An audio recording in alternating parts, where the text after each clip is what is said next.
All right, how you doing? So this is John from Tabletop Narrative, and I'm just doing a review of my Goliath gang after our campaign. So I did kind of a video a while back ago what I felt I would start with, and then after on the campaign, I thought it'd be kind of cool to see what maybe worked, what didn't work, what I kind of ended up with. So I was playing my Orks as Goliaths, and I think that they actually fit. So model wise, like what they had on them, and just the theme and everything like that seemed really cool. So I ended up being a really high gang rating. We played kind of a custom style campaign, and it was based on a world that we do some narrative stuff through. But the idea was we first started out before the Ash Waste rules came out, and in the campaign we were out of the Spire. So we there's a giant city called the Spire of New Babel, and it kind of got corrupted and infested. So they basically like kicked everybody out of the city, and so people had to fend for themselves out in the ash waste. So this was kind of the start of that. Also in there was a traveling kind of like game show ship that was around, and due to other events it actually crashed, but didn't destroy itself, but like crashed onto the out in the waste also. So it slowly became like a beacon of people to meet and hang out with. And then they started doing like game show. Imagine Citizen Runner, or not Citizen, but Running Man, like Arnold Schwarzenegger and stuff. So like game show style like that. And so we played there, and then eventually the Ash Waste stuff came out, so we added vehicles. We kind of expanded out through there, and it's been a lot of fun. I think the general consensus with Ash Waste is vehicles are fun, great. I got a little bit of a sense that gangs were kind of starting to get a little too big, and there's too many models. You're starting to get to a lot of rules. So I think of the future of trying to maybe minimize that a little bit, which I think would help.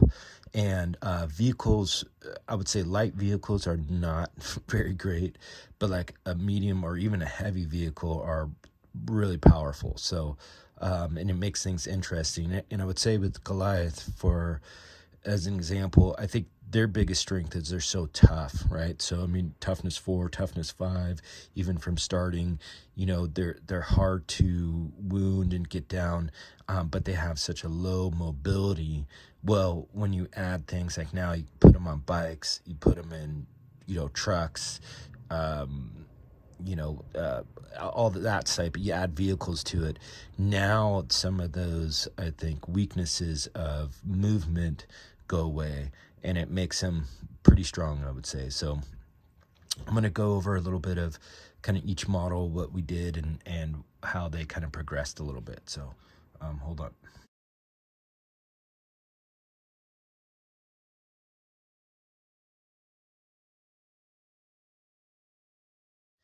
Okay, so my leader, his name was Urok, and he was the big boss. But I originally started him out with the renderizer, and then like a stub cannon, and he had nerves of steel. I gave him the Tyrant's own so that I can increase his, what was it? I think it was, there was wounds, I believe, or his toughness and his wounds. And then, so what I found with him is super tough, great in combat, but real slow. So what I started doing as far as advancements is I went with like movement first, to kind of move him up so that he can move a little bit faster. And then one of the things that I did was, interesting thing with our campaign is it progressed. We were actually able to get these like exotic beasts. So this kind of ended up being his spike dog that went with him. So that was kind of cool. But once I put him on a bike, that speed thing was gone. So now, because he can move so big, what I had to do is change out the weapons because the renderizer is a two-handed weapon. So I went with a power axe. And what I started to find here with upgrading him more is because like a heavy kind of vehicle, they can get up to strength 8, so it's very hard to wound them, do stuff with them.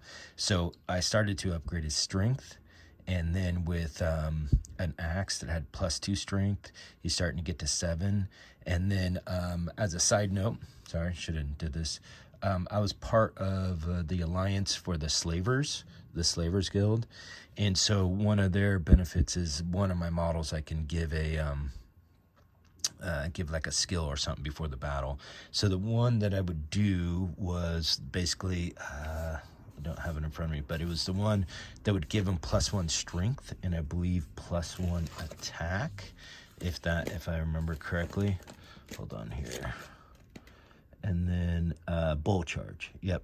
So, or actually gives it +1 strength and then knockback. So on him, what was cool, if I gave that to him, he could then be strength 8, so he could attack, stuff like that, potentially do some damage. But also with knockback, if I was going to do a ride back attack and I hit, then I could knock it back so they couldn't do reaction attacks. So the combination of having nerves of steel and a bike was kind of ridiculous. He rarely got knocked down, and he has a pretty good initiative just to kind of start with too. So but overall, real powerhouse. He got like super buffed up. He got all sorts of crazy skills and stuff like that to go with. He ended up, I think on a bike, he's almost like 700 points. So kind of crazy. So, but that's my leader there. Definitely, I think that's a good choice, kind of leader, if we're going to start that out. Seems pretty powerful.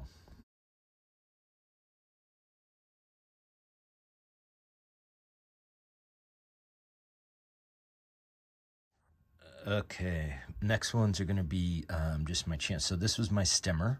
And so instead of the paired pulverizers, obviously made pretty good on that.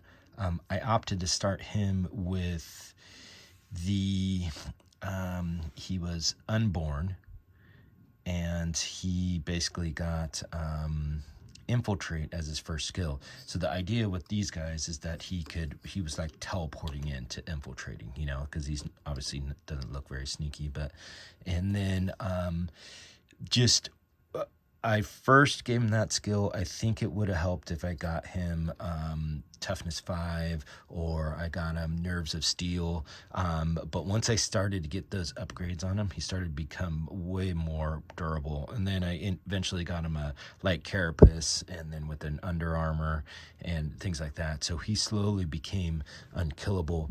The first mission we played, actually we were in kind of like a market setting, and these guys shot somebody else, and he just started killing like market people.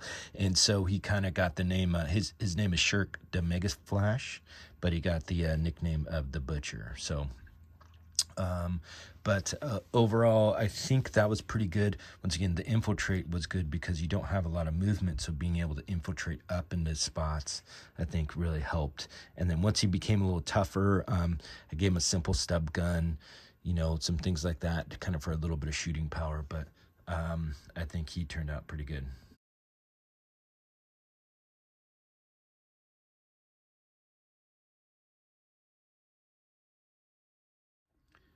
My other starting champion was this guy. Now, originally in my first video, I had a different model, but I felt that this fit a little bit better because I went with a heavy stubber for him. So this is Grick Snazdaka. And I gave him some stuff like Genetic Outsider to reduce his movement, reduce his strength, because I felt like he wasn't going to be, attacking, because he's going to be kind of long range. And then I also gave him the thing where he can't group activated, because normally he's just going to be kind of by himself. That all turned out well. The minus movement was a little bit of a hindrance, but once the vehicles come into play, I mean, he would literally ride in this battle wagon, which is a heavy vehicle over here, and just shoot the crap out of stuff. So, and once his ballistic skill got better, he started with trick shot, because he also was an unborn. And the only thing with the heavy bolter is it's so many dice that it typically goes out of ammo quite a bit. So it was a little bit of a hindrance. So I did add a chain axe to him just in case he got in close combat. But what I found too is if you load up the vehicles and he rides in them, you give the vehicles a weapon stash. So then you're burning that to get +2 to your ammo roll. So that saved me a couple times on there for him not running out of ammo.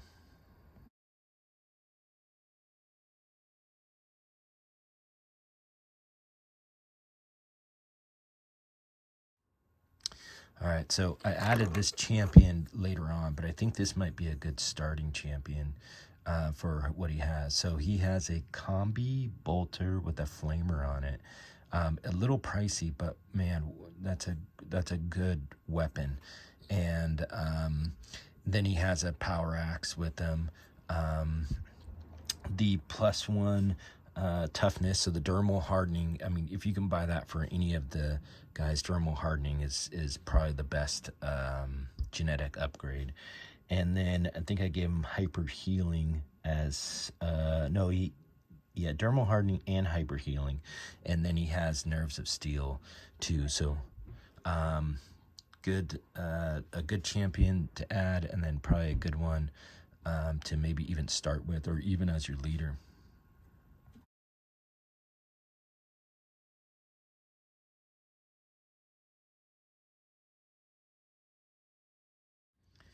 All right, so next I'm going to go into the gangers and stuff like that are basically survived. So a bunch of people died throughout the campaign, but one of the things was having a settlement, and then I also had the slag furnace as one of my territories.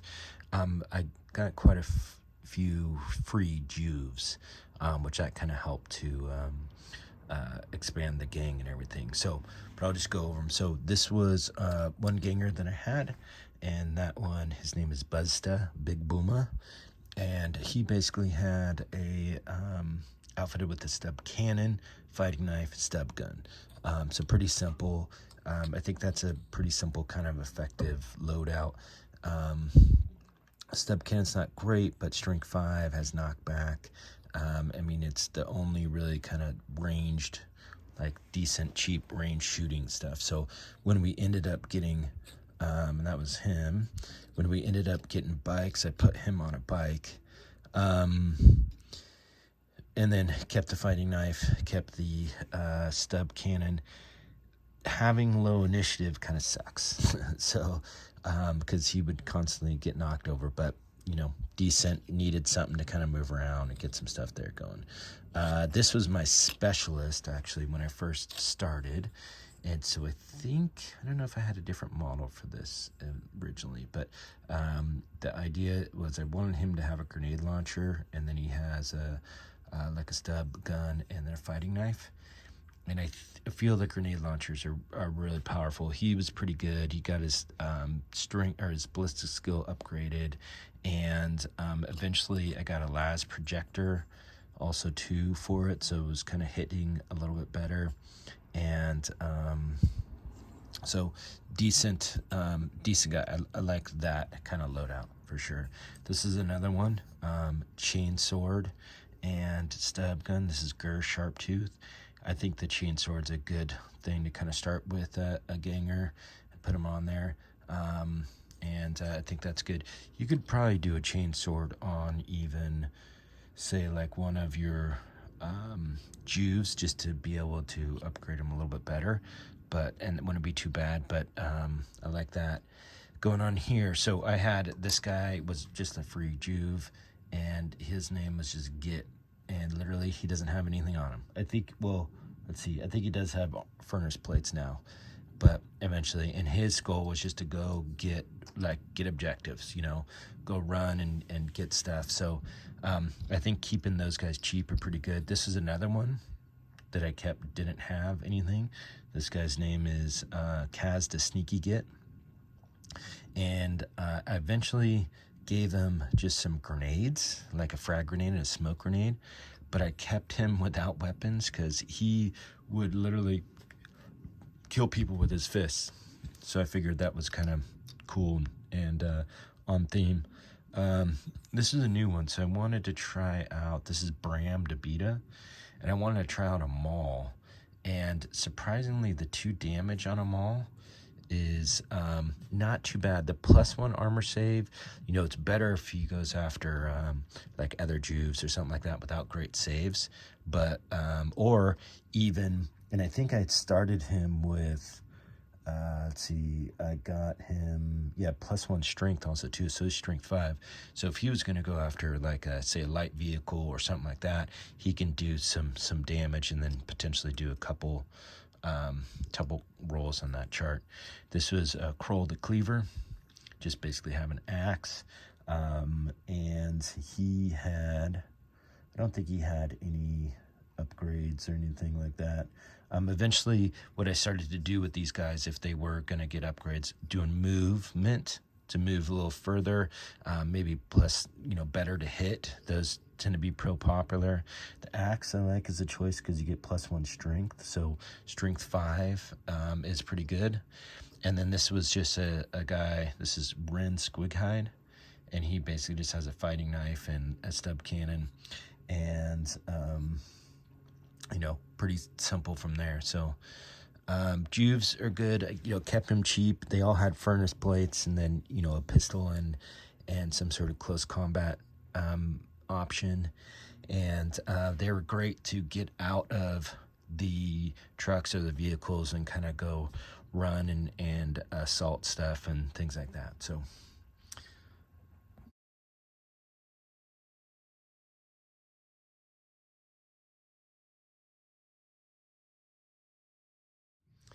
all right, this is my first vehicle that I added, and I ended up not just having it just bare bones because I didn't have a lot of credits when we added them, and we had kind of these like special loot things where I got a grenade launcher. I can kind of see that, but I got a grenade launcher with a scope in like one of the loot options, and so that was fitting to kind of load up into here for this guy. This is obviously, it's a truck, but it's a medium vehicle. Called it the Crowd Killer because it did run over some people in the first game, which is cool.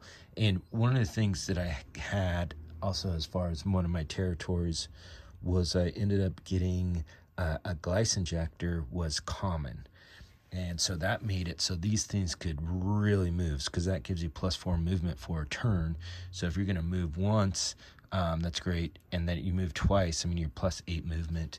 If you triple move, then, that's even crazier. So this was great. When you upgrade it to hit for better ballistic skill, it's even better. With the scope on it, let's see, what is the scope that we have on there? With the las projector, so it ignores that close range because usually you're firing fairly close. And then being able, I could usually hold like 4 guys in the back, so that was good. It ended up getting tire claws, all-wheel steering, it had a weapon stash, smoke vents. In the last game, because I had some extra credits and I was trying to kind of make it better, but I added some boarding ramps, body spikes, mine layer, smoke launcher, stuff like that. But I think that's a pretty solid kind of choice there for a vehicle.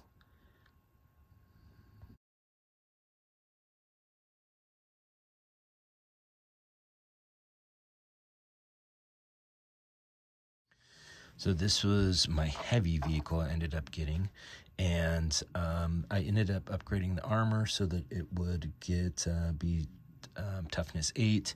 This is a heavy stubber on the top, and this had the ability to shoot left, right, all that, and ended up basically it's a battle wagon. I called it the Beast, and Goliath, you're gonna see tire claws, all-wheel steering. I think improving handling is really a must with vehicles. Smoke vents to kind of make it -1 to hit. This would typically house Grick and a couple other things, so he would shoot out of this also too and was fairly well protected, and then the other guys would assault out of there. So it rarely died. That's the thing here. So these don't really die like a heavy vehicle. So unless you really have something to go down, so I don't know. I think you can maybe ignore that option of trying to have stuff that does kill heavy vehicles, or just go after this. So I think the heavy stubber was good to go after like bikes and other stuff that might come up and mess with you. So, but overall, that was a good one.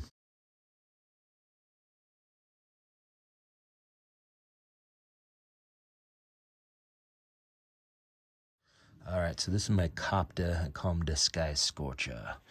And I had to work to get this guy, all the parts and stuff. So this was more towards the middle to later of the campaign, because I had to get the anti-grav generators. So it would basically, so it can hop over terrain. And then I gave it a flamer, so it has a flamer on there. Extra armor. It has the glice injectors, remember, smoke vents. So the thing is, this moves 7 in general. If you use the glice injector, then it's moving 11. You can move 11 and go over terrain and not have to worry about it. Move another 11 and then flame stuff. So what I would do a lot on here would be I would fly up and flame somebody's vehicle. So not only would you hit the vehicle, but you'd hit all the guys inside, potentially catch them all on fire and stuff. The light vehicles die super easy. So like, I wouldn't say that this is a great thing. It's kind of hard to build. It was fun to have, but they die so quick and you take so much damage that it's really hard, I think, to kind of keep them around. But it was definitely fun for him to kind of fly in there and zap everything. So towards the end of the campaign, I got a thing to basically get a chassis for a heavy vehicle. I never finished this off, so this doesn't really have a lot of stuff in it. But I thought it would be cool, instead of having something to kind of transport, but to have something with a big heavy gun, because they're almost unkillable, and to be able to just shoot something, like maybe you got a missile launcher or something like that to kind of go with it. Because it would be hard for it to die, and I think, it would just be kind of fitting and matches the model. So, but that I never really played with it, but I did get some of the parts to kind of start to build it.